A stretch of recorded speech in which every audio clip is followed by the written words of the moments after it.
আল্লাহ পাকের এক হাতে হলো ইমানদারের রূহ, আরেক হাতে হলো বেঈমানের রূহ। আমি আবু দারদা জানি না মালিক আমার রূহটা তার কোন হাতে রেখেছে। আমার রূহটা কি ডান হাতে রেখেছে না বাম হাতে রেখেছে আমি তো জানি না গো।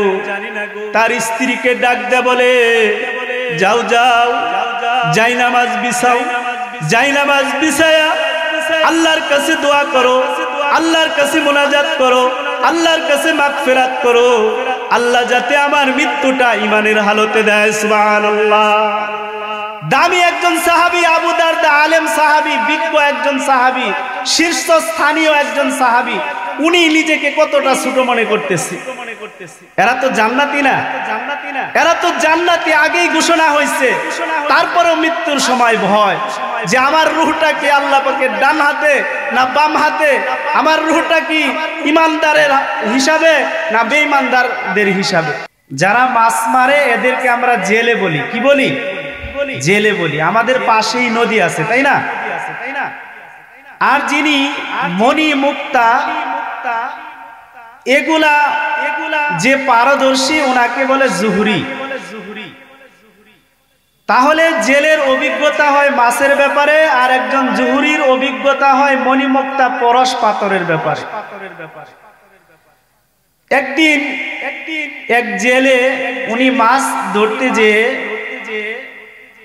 মাছের সাথে বড় একটা পাথর আসছে। ওই পাথরটা উনি ফেলে দেন নাই, ফেলে না দিয়ে উনি পাথরটাকে সংরক্ষণ করছে, সংরক্ষণ করে বাড়িতে নিয়ে আসছে। আমরা আগে যখন আমাদের নিজেদের ঘর থেকে নিচে যখন আমরা নামতাম ওইটাকে আমরা পইটা বলি, তাই না?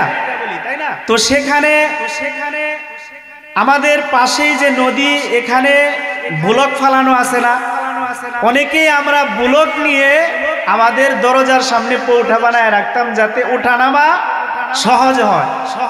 তে জেলে দেখলো যে আমার ঘরের দরজার সামনে একটা পইটার প্রয়োজন, বড় একটা পাথর আসছে, এটাকে ফেলে দিব না, এটা নিয়ে যাব, এটা আমার ঘরের দরজার সামনে রেখে দিব। এটা বলার উদ্দেশ্য, উদাহরণ দেওয়ার উদ্দেশ্য হলো আমার যেটা যে জান্নাতের প্যান্ডেল, জান্নাতের ময়দান, এটার কত দাম, এটা বোঝানোর জন্য এই উদাহরণটা আপনাদের সামনে পেশ করতেছি। তো জেলে তিনি পাথরটা ওনার ঘরের দরজার কাছে রেখে দিলেন। রেখে দেওয়ার পরে দীর্ঘদিন অতিবাহিত হয়ে গিয়েছে। একদিন হঠাৎ করে জেলের বাড়ির পাশ দিয়ে জহুরি যাইতেছেন। জহুরি দূর থেকে লক্ষ্য করেছেন, অবলোকন করেছেন, প্রত্যক্ষ করে তিনি ওই পাথরের দিকে তাকায় আছে, জেলের বাড়ির উঠানের দিকে, উঠার মধ্যে তাকায় আছে। হঠাৎ করে একটু তিনি হাঁটি হাঁটি পায়ে পায়ে আগায় গেলেন। এগিয়ে যেয়ে যখন ওই পাথরটাকে শনাক্ত করলেন, চিহ্নিত করলেন, জহুরি বুঝতে পারলেন জেলে তো একজন বোকা, সারা জীবন মাছ ধরছে, মাছ ধরতে ধরতে মাছের অভিজ্ঞতা আছে, কিন্তু দামি একটা মূল্যবান একটা পাথর নিজের ঘরের দরজার সামনে ফালায় রাখছে, কিন্তু বেখবর, বেমালুম, তার জানা নাই। সারাদিন মাছ মারে, মাছের ব্যাপারে অভিজ্ঞতা, এমন একটা দামি পাথর ঘরের দরজার সামনে রাখছে, অথচ সে জানে না এই পাথরটার কি দাম। পাথর কি চিনে সে?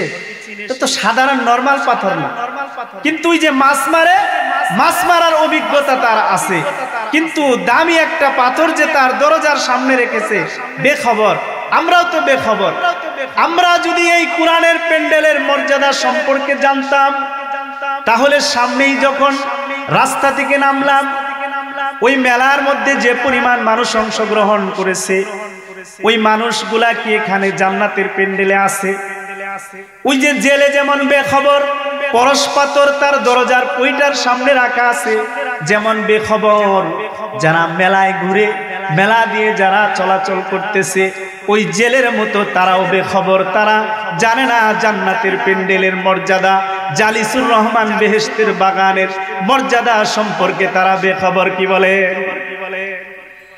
এবার জহুরি ডাকতে বলে, এ জেলে, তুমি ঘর থেকে বের হও, তোমার সাথে আমার কিছু কথোপকথন আছে, তোমার সাথে আমি কিছু কথা বলতে চাই। জেলে বলে, তুমি আমাকে কি বলবা? তোমার সাথে তো আমার কোনো কথা নাই।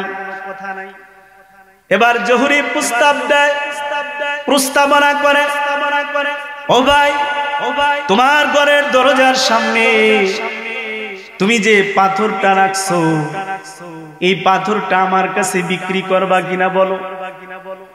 জেলে বলেন, তুমি এই পাথর কিনবা, এই পাথরের কি বা মূল্য আছে? পাথরের মূল্য আছে কিনা বন্ধুগণ? পাথরের মূল্য আছে, কিন্তু জেলে জানে না, কারণ সে চিনে না, জানে না, তার কারণ সে চিনে না। কিন্তু জহুরি তো চিনে ফেলেছে, নরমাল কোনো পাথর না রে, এটা দামি পরশ পাথর। জেলেকে প্রস্তাব করলেন, তুমি কত টাকার বিনিময়ে তোমার এই ঘরের দরজার সামনের পয়টাটা যে রাখছো, কত দামে বিক্রি করবা আমাকে বলো। তখন পিরাপিরি করার পরে, তুমি আমাকে কিছু দাম দাও, তোমাকে দিয়ে দিব। জেলেকে কিছু টাকা দিয়েছে, টাকা তিনি নিয়ে পাথরটা তাকে দিয়ে দিয়েছে।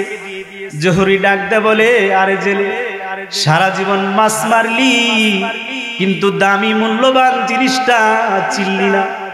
যদি পাথরের কদর করতি, জীবনে আর তোর মাছ মারা লাগতো না। এই এক পাথর বিক্রি করে তোর সারে জিন্দিগি, সারা জীবন চলে যেত, সারা জীবন চলে যেত।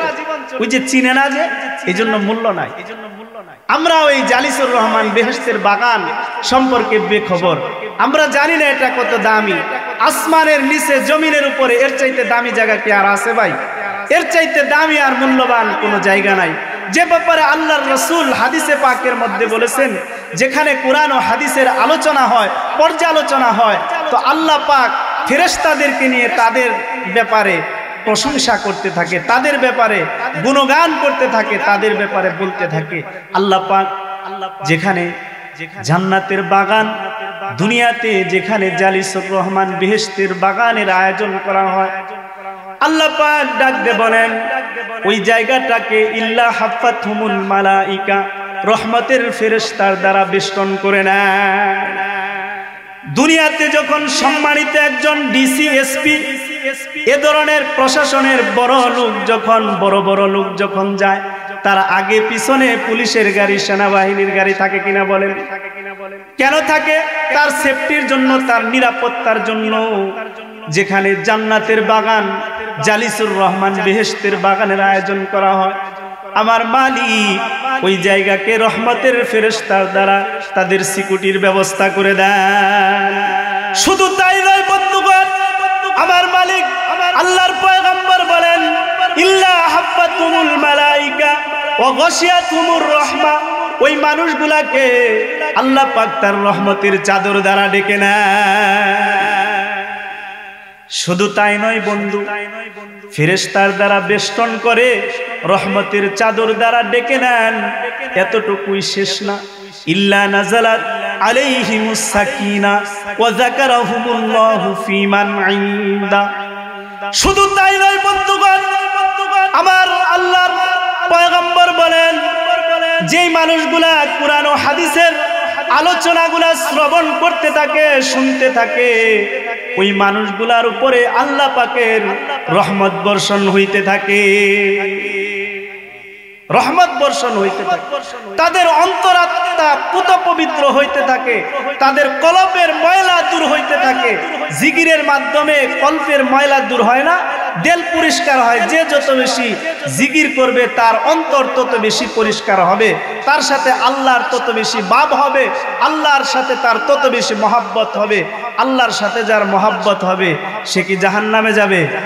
জাহান্নামে যাবেন। এই জন্য আমাদেরকে বিনয়ী হতে হবে, আমাদের নমনীয় হতে হবে, আমাদের আমরা যারা আছি কখনোই আমাদেরকে এরকম মনে করা যাবে না যে আমি 5 ওয়াক্ত নামাজ পড়ি, আমি ইমানদার, আর যারা নামাজ পড়ে না ওরা তো গুনাহগার। এরকম মনে করা যাবে না। মনের মধ্যে অহংকার আনা যাবে না, রিয়া আনা যাবে না। সব সময় নিজেকে ছোট মনে করতে হবে।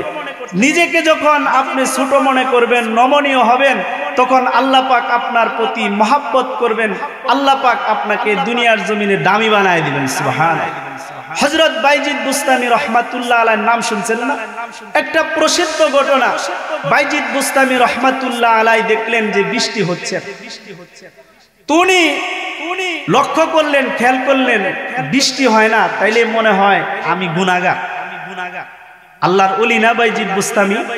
আল্লাহ পাকের অনেক বহুত বড় ওলি, কিন্তু এত বড় ওলি হওয়ার পরেও নিজেকে ছোট মনে করছে, নিজেকে গুনাহগার মনে করছে। কিন্তু আপনি 5 ওয়াক্ত নামাজ পড়েন, তাহাজ্জুদের নামাজ পড়েন, আওবিনের নামাজ পড়েন, ইশরাকের নামাজ পড়েন, চাশতের নামাজ পড়েন, সালাতুল হাজত করেন, সব নামাজ পড়েন, কিন্তু আপনার দিল হলো ইবলিশ মার্কা। কি মার্কা? দিল হলো ইবলিশ মার্কা। তাইলে এই আমল দিয়া আপনি আল্লাহর জান্নাতে যাইতে পারবেন না। দিল হইতে হবে মুহাম্মদুর রাসূলুল্লাহর সুন্নতে আদর্শে আদর্শবান, এবং সাহাবায়ে কেরাম তাদের আদর্শে আদর্শবান হতে হবে। তাহলে ওই দিল দিয়া মালিককে পাওয়া যাবে। মালিক তো দিল দেখে, আমল দেখে না। আমল পরে দেখেন, আগে দিল দেখেন। যদি দিলই আগে যদি না দেখতেন, এই যে বাইজিদ বুস্তামির ঘটনাটা বলতেছিলাম, বাইজিদ বুস্তামি রহমাতুল্লাহ আলাইহি উনি ওই গ্রাম থেকে, এলাকা থেকে চলে গেছে, তখন বৃষ্টি হয়েছে। আসলে কি বাইজিদ বুস্তামি গুনাহগার? বাইজিদ বুস্তামি তো একজন আল্লাহর ওলি, কিন্তু সে নিজেকে ছোট মনে করছে, নিজেকে একবারে আল্লাহর কাছে সঁপে দিয়েছে। তখন আল্লাহ পাক বৃষ্টি বর্ষণ করে দিয়েছে। আবু দারদা একজন বড় মাপের একজন আলেম সাহাবী। উনি যখন ইন্তেকাল করবেন, ইন্তেকালের আগ মুহূর্তে ওনার পাশে ওনার স্ত্রী বসে বসে কান্না করে। আবু দারদা ডাকতে বলে, ওগো আমার পানির স্ত্রী, তুমি আমার কাছে বৈশা কান্না করো কেন? আমি আমার হাবিবের হাদিসের মধ্যে পড়েছি, আল্লাহ পাকের এক হাতে হলো ইমানদারের রূহ, আরেক হাতে হলো বেঈমানের রূহ। আমি আবু দারদা জানি না মালিক আমার রূহটা তার কোন হাতে রেখেছে। আমার রূহটা কি ডান হাতে রেখেছে না বাম হাতে রেখেছে? আমি তো জানি না গো। তার স্ত্রীকে ডাক দে, বলে যাও যাও, যাই নামাজ বিছাও, যাই নামাজ বিছায়া আল্লাহর কাছে দোয়া করো, আল্লাহর কাছে মুনাজাত করো, আল্লাহর কাছে মাগফিরাত করো, আল্লাহ যাতে আমার মৃত্যুটা ঈমানের হালতে দেয়। সুবহানাল্লাহ। দামি একজন সাহাবী আবু দারদা, আলেম সাহাবী, বিজ্ঞ একজন সাহাবী, শীর্ষস্থানীয় একজন সাহাবী। উনি নিজেকে কতটা ছোট মনে করতেছে। এরা তো জান্নাতি না, এরা তো জান্নাতি আগেই ঘোষণা হয়েছে। তারপরেও মৃত্যুর সময় ভয় যে আমার রূহটা কি আল্লাহ পাকের ডান হাতে না বাম হাতে, আমার রূহটা কি ইমানদারের হিসাবে না বেঈমানদারদের হিসাবে। এই ভয়ে তিনি তিনার স্ত্রীকে ছোট মনে করতেছে। স্ত্রী ওই পাশে জায়নামাজ বিছিয়ে দিয়েছে, দিয়া চোখের পানি ফালায় আর কান্দে। বন্ধুগণ, ইবলিশ কেন ইবলিশ হলো? উনি যখন বলছে আনা খায়রুম মিন, আমি তো আদম থেকে উত্তম, আমি তো আদম থেকেও শ্রেষ্ঠ, তখন আল্লাহ পাক তার 1000 বৎসরের ইবাদতকে 1 সেকেন্ডে বলছে দরকার নাই। 1000 বৎসর ইবাদত করছে, আর মালিক 1 সেকেন্ডে বলছে দরকার নাই তোর ইবাদত। তোর ইবাদতের কি নাই? দরকার নাই। বালাম বাউরা 300 বৎসর ইবাদত করছে, মালিক বলছে তোর 1 সেকেন্ডে বলছে তোর ইবাদতের দরকার নাই। কারণ আল্লাহ দেখে দিল। অপর দিকে এক লোক 100 খুন করছে, হত্যা করছে, তাকে ক্ষমার ঘোষণা করে তাকে জান্নাতে ঢুকায় দিয়েছেন মালিক। সুবহানাল্লাহ। এই জন্য মালিক দেখেন দিল, মালিক দেখে অন্তরাত্মা, মালিক দেখেন কলব, পরে দেখেন আমল। এই জন্য যদি আমল যদি আগে না দেখতেন, যদি কলব যদি না দেখতেন, তাহলে ইবলিশের 1000 বছরের ইবাদত বিনষ্ট হইতো না, বালাম বাউরার এই 300 বছরের ইবাদত বিনষ্ট হইতো না। এই জন্য মালিক দেখে দিল, নিজেকে নিজে যে যত বেশি ছোট মনে করবে সে তত বেশি আল্লাহ পাকের মর্যাদাপূর্ণ ব্যক্তি হবে। আবু যর গিফারি রাদিয়াল্লাহু তাআলা আনহু একজন সাহাবী, উনি পয়গম্বরের প্রসিদ্ধ একজন সাহাবী, প্রসিদ্ধ একজন সাহাবী, উনিও একজন দামি সাহাবী। এই আবু যর গিফারি রাদিয়াল্লাহু তাআলা আনহু মসজিদের কর্নারে বসে আছে। জিবরাইল আমিন আসছে। জিবরাইল আমিন আল্লাহর পয়গম্বরকে ডাকতে বলে, ওগো পয়গম্বর, ওই যে মসজিদের কর্নারে আপনার একজন সাহাবী চাদর মুড়ি দিয়ে বসে আছে। কি মুড়ি দিয়ে বসে আছে? চাদর মুড়ি দিয়ে বসে আছে। আপনারা ওই আবু যরকে যতটা বেশি না চিনেন, তার চাইতেও বেশি আমাদের আসমানের ফেরেশতা আমি জিবরাইল সহ বেশি চিনি। সুবহানাল্লাহ, সুবহানাল্লাহ। জিবরাইল আল্লাহর পয়গম্বরকে বলতেছে যে আবু যরকে আপনারা যতটুকু চিনেন তার চাইতেও বেশি আসমানে তাকে চেনা হয়। সুবহানাল্লাহ। তাইলে মনে করেন এই আবু যর গিফারি রাদিয়াল্লাহু তাআলা আনহু আল্লাহ পাকের কতটা মাহবুব, কতটা প্রিয়। এবার জিবরাইল আমিনকে ডাক দিয়া আল্লাহর পয়গম্বর ডাক দে বলে, ভাই জিবরাইল রে, আমার আবু যর এত দামি, এত মর্যাদাপূর্ণ কিভাবে হলো আমি জানতে চাই, কারণ কি? আল্লাহর পয়গম্বরকে জিবরাইল আমিন ডাকতে বলে, ওগো পয়গম্বর, আপনার আবু যরের দুইটা বৈশিষ্ট্য আছে। এক নাম্বার বৈশিষ্ট্য হলো আপনার আবু যর নিজেকে অনেক ছোট মনে করে, নিজেকে অপরাধী মনে করে, এই জন্য আল্লাহ পাক তার মর্যাদা বাড়ায়া দিছে। আমরা যদি 5 ওয়াক্ত নামাজ পড়ি, আরেকজনে যদি নামাজ না পড়ে, আমরা তাকে ঘৃণার চোখে দেখি, তাকে আমরা তুচ্ছ তাচ্ছিল্য মনে করি। আমি নামাজ পড়ি, ও নামাজ পড়ে না। নিজের মধ্যে একটা অহংকারের ভাব আসে না? অহংকারের ভাব আসে। এই জন্য আপনি 5 ওয়াক্ত নামাজ পড়েন, এই জন্য আরেকজনকে তুচ্ছ তাচ্ছিল্য মনে করা যাবে না, তার জন্য দোয়া করতে হবে। মনের মধ্যে রিয়া, অহংকার, আত্মগর্ব এগুলা আনা যাবে না। আর 2 নাম্বার বৈশিষ্ট্য হলো আল্লাহর পয়গম্বর আপনার আবু যর সবচাইতে বেশি সূরা ইখলাসের আমল করে। সুবহানাল্লাহ। যদি কেউ সূরা ইখলাস 10 বার পাঠ করে, কয়বার? 10 বার পাঠ করে, আল্লাহ পাক তার জন্য জান্নাতে একটা ঘর নির্মাণ করেন। বলেন না সুবহান। আর যদি আমরা সূরা ইখলাস 3 বার পাঠ করি, তাহলে পূর্ণ এক কুরআন খতমের সওয়াব পাওয়া যায়। তাহলে সূরা ইখলাস আমরা পাঠ করব কিনা বলেন?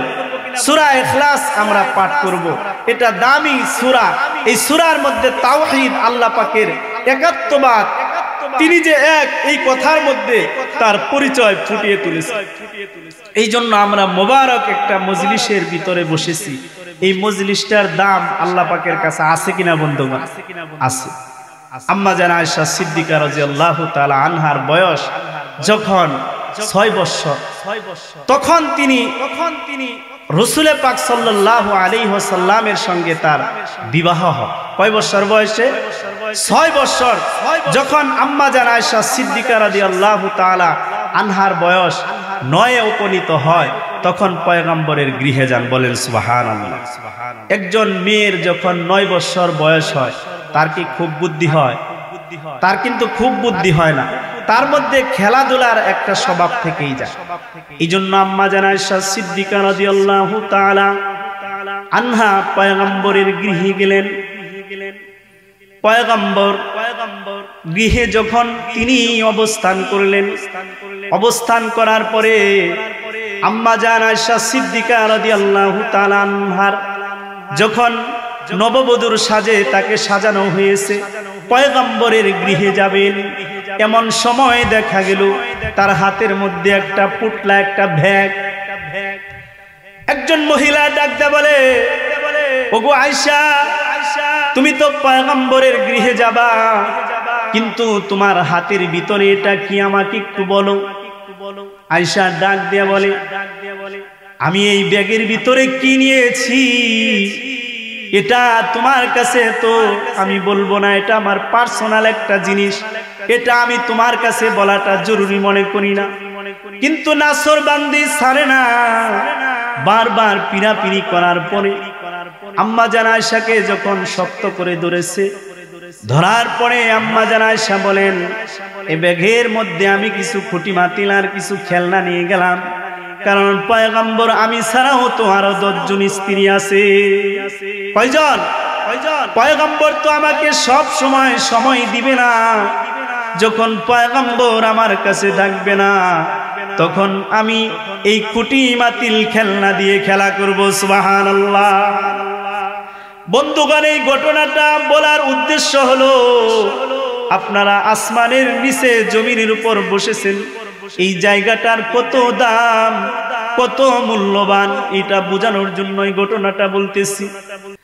আম্মা জান আয়েশা যখন পয়গম্বরের গৃহে চলে গেছেন, পয়গম্বর এই রৌদ্রের মধ্যে তীব্র দুপুরের সময় দিনের কাজ শেষ করে পরিসমাপ্তি করে যখন বাড়িতে ফিরছেন, ফিরার পরে দেখেন আম্মা জান আয়েশা গৃহে নাই।